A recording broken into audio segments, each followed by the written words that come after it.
Thank you. A fellow Virgo. It felt who? Oh, Virgo, yeah. Same here. Are you, Mark? You're Virgo too? Yeah, last week. Nice. All right, what do you guys want?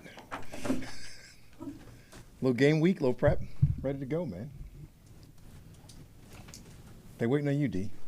I got a whole list here. Let's Well, you only get two. back, get on to it.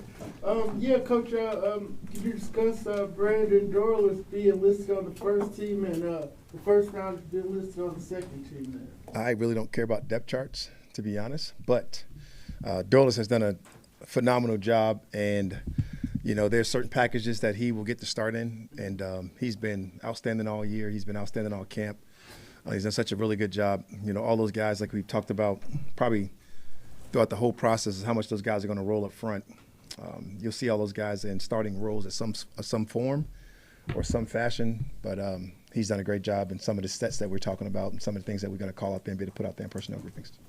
And the first rounders? They are in the same category as all those guys. Like they've been out there practicing, all full go, no limitations, ready to go. We'll have those guys rolling out there in a bunch, and then obviously our guys on the back end will be out there with the secondary plan a bunch of time too. I'll come back later. So now Mooney still day to day? Day-to-day Mooney, looking good, was out there with us yesterday a little bit, moving around, doing some things, so we'll see. What do you need to see from Mooney to make him not day-to-day anymore? Really, Allison, that is a tricky question because that is one of those things where it's just a medical deal, and it's like if he's ready to go, he's ready to go.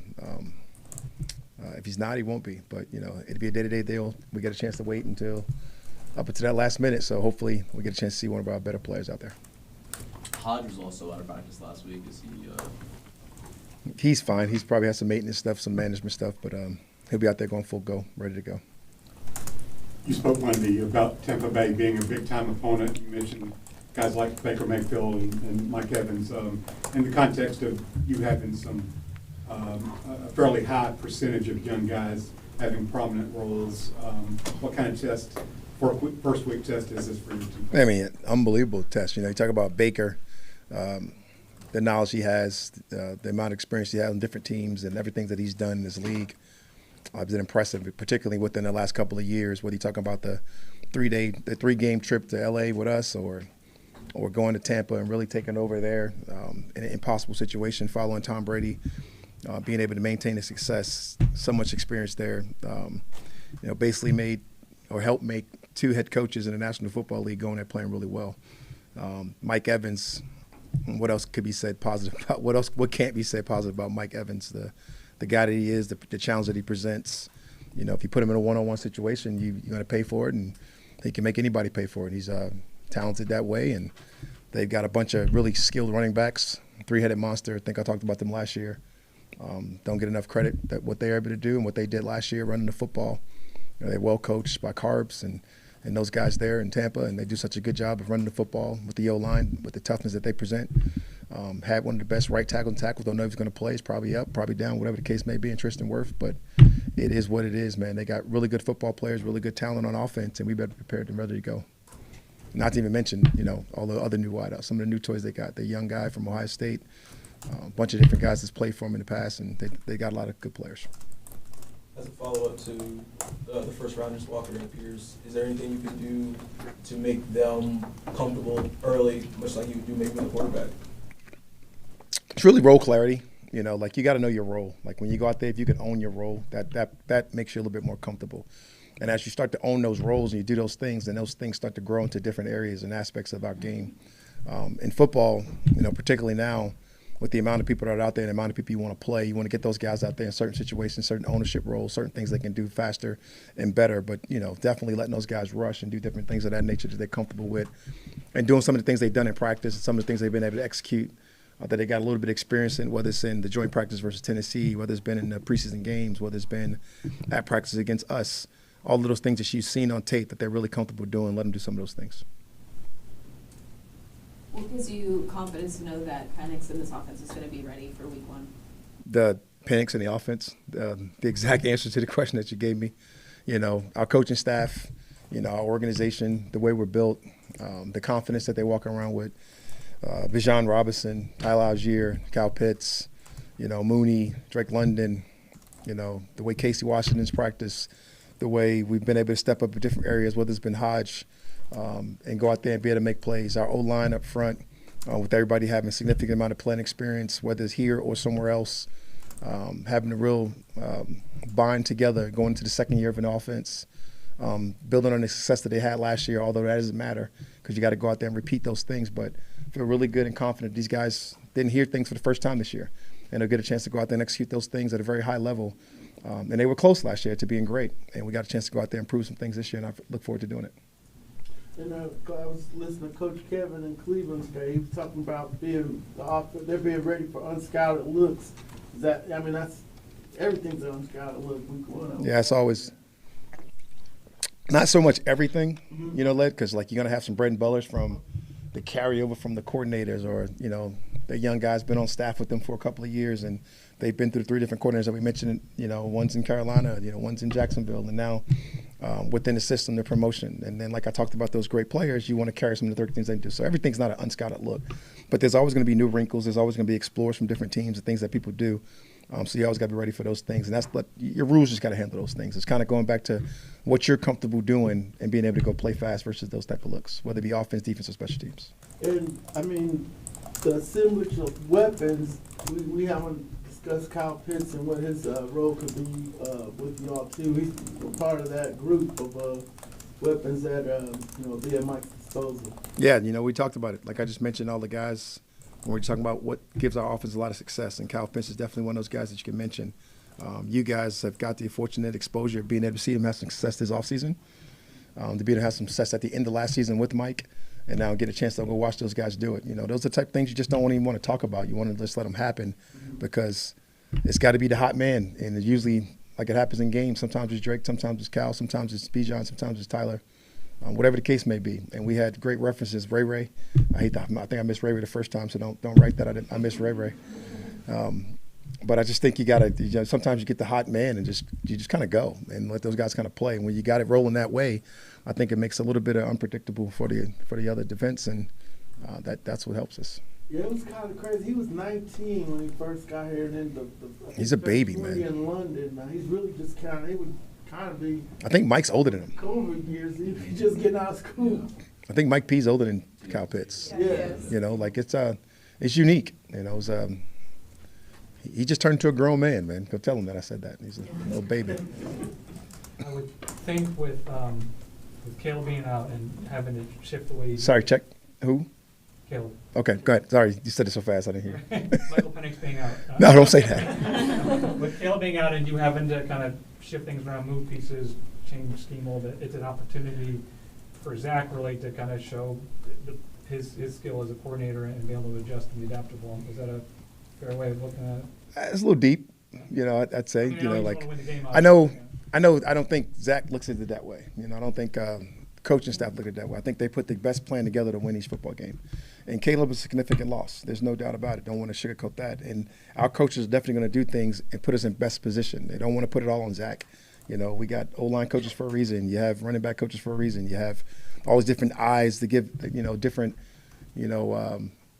reasoning and things behind it. Myself, we're all going to be thinking about that. We're all going to try to figure out what is the best way for us to win football games. Got a lot of confidence in Elijah Wilkinson. Got a lot of confidence in whoever will play out there that will be up on our 48-man roster. And, we feel good about our unit, our plan, our team, our goals, and what we want to do.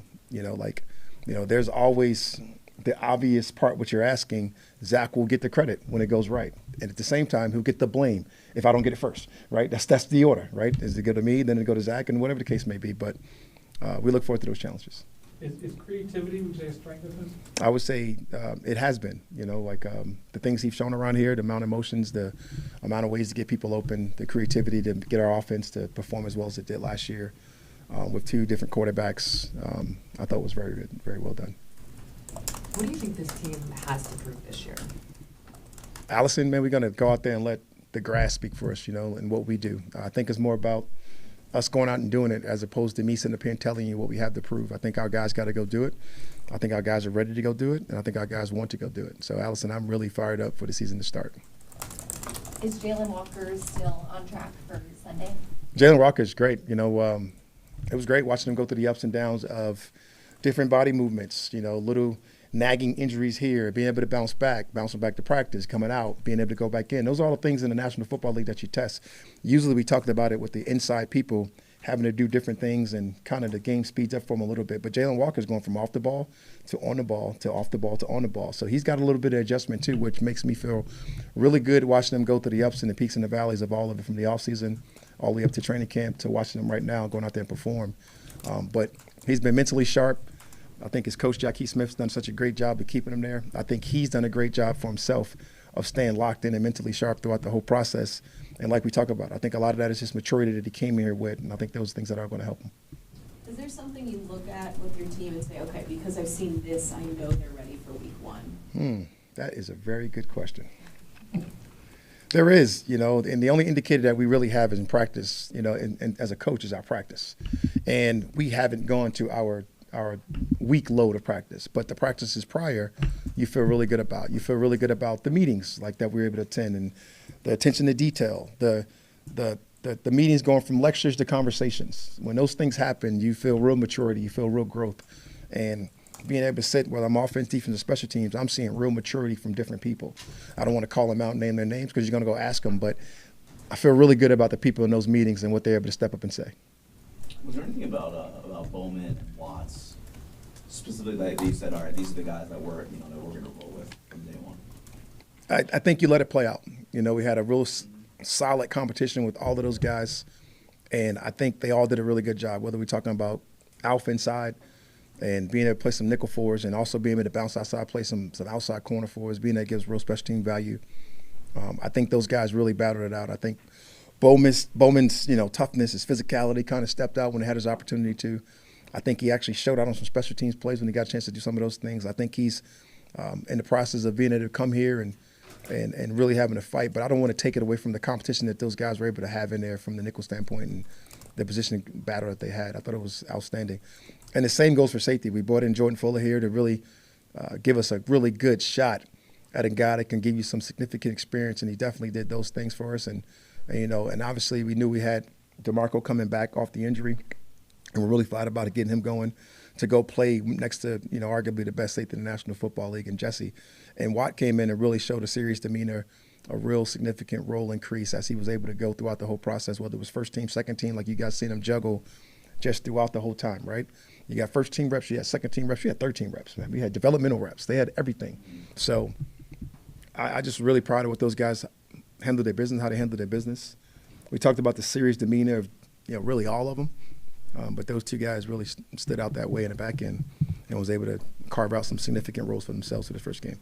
To that point, how much does it even go back to kind of something you said at the beginning of the offseason about being super intentional about getting those younger guys, whether it be this rookie class or last year's rookie class, out on the field playing significant reps for you guys pretty early? Tori, I think that was the whole common goal across the organization. I think you might have been in that meeting. That's why you eloquently said that question so well. But I think within the organization, I think that was just the common goal, the common thing of getting some of our young guys out there to play so we can play faster, we can be better, we can grow together, we can get these guys going. And I think this was the appropriate year to do those things. We had a more veteran-laced team last year, and we got more veteran-laced guys out there to be able to play for us. And some of those guys did some amazing things for us. Obviously, the great Grady was able to have to go to do some great things for us. He's not here anymore. We obviously got some great contributions from inside the nose tackle position. We got some great contributions from a bunch of guys on the edge, but we've kind of moved on to some of the younger values and some of the younger core things that we want to do and some of our core beliefs, and that's definitely going to fall in line with that. I know we've talked about this to some degree at some point, but Jesse Bates, how does he elevate some of those younger guys? In every way. Jesse Bates elevates those younger guys with giving the perfect example to watch every day move through the building, to watch study, to watch practice, to watch the attention to detail, to watch his serious demeanor as he does everything that he does, how he takes care of his body, the family man that he is, his community contributor ability, everything. Like in all walks of life, he is that role of the definition of a Falcon. Like when you get these guys, you want to turn them and stuff, but I got to be honest, Jesse probably came in like that, and he's just done nothing but show us that throughout the whole process. And when you have someone like that and you're relying on someone as young as Xavier Watts, how much does that help you kind of breathe a little bit of a sigh of relief that Jesse is there? No, I think it's a lot. I was able to go through it a while ago, whether it was, Dexter Jackson and John Lynch, or whether it was Tenard Jackson and Jermaine Phillips. But that young guy is going to lean on his veteran safety, his veteran left safety, his veteran left counterpart, Rondé Barber and Tenard being interchangeable. And, it helps those guys grow up faster because you don't want to disappoint the big brother, so to speak. And, him looking at those guys as bigger brothers and all of those guys, whether it be Bowman or whether it be Watt, I think really helps those guys really grow up and develop faster. Kind of going off of that, growing up faster, how much more leniency or wiggle room do you give, a rookie to make rookie mistakes versus a veteran player? And, I guess, where's that fine line of, you need to act like you're a veteran now? I think you immediately go from that rookie state when you start these games. You immediately become a man, Allison. And, these guys get the opportunities to go out there and do it. And I think a lot of that falls on the coaches and how you develop them, how you get them out there, and the expectations of the things that you want them to do. You got to be realistic with that as well. I think you got to give these guys some grace, like you're saying, but also give them some real coaching moments and some real game-like situations as much as you can when you're on the grass. Home field advantage is always a big deal, regardless of what time of the year it is, but getting a division rival in Mercedes-Benz Stadium on the first week of the year, just how excited are you to have that environment? Forget everybody else home field advantage. I'm loving ours. I can't wait to see the Dirty Bird section. I can't wait to see the excitement. This game, these games last year were pretty exciting. Whether you're talking about our game on Thursday night, which was really exciting. Watch Ice go into the Ring of Honor, watch Kurt break a franchise record, watch this team get a walk-off win on Thursday Night Football. One of the games we made you all step for, right? And then we got a chance to do it again at their place, and it was just exciting. You had all kinds of situational awareness things, whether it went from 4 minutes to us getting the ball back, transition to a 2 minute to go win the game. To tie it up, or whatever. Cal had a breakout game out in Tampa to really give us some big significant plays out there to get some big time wins. And, I think those games were just fist fights, not to look at Mark, but to look at Mark. I'm glad that when you think about fight, you think of You're the definition of toughness. You're the definition of toughness, Mark. Definition of toughness over there. Anything else? Thanks, y'all. Don't try to be the tough guy now.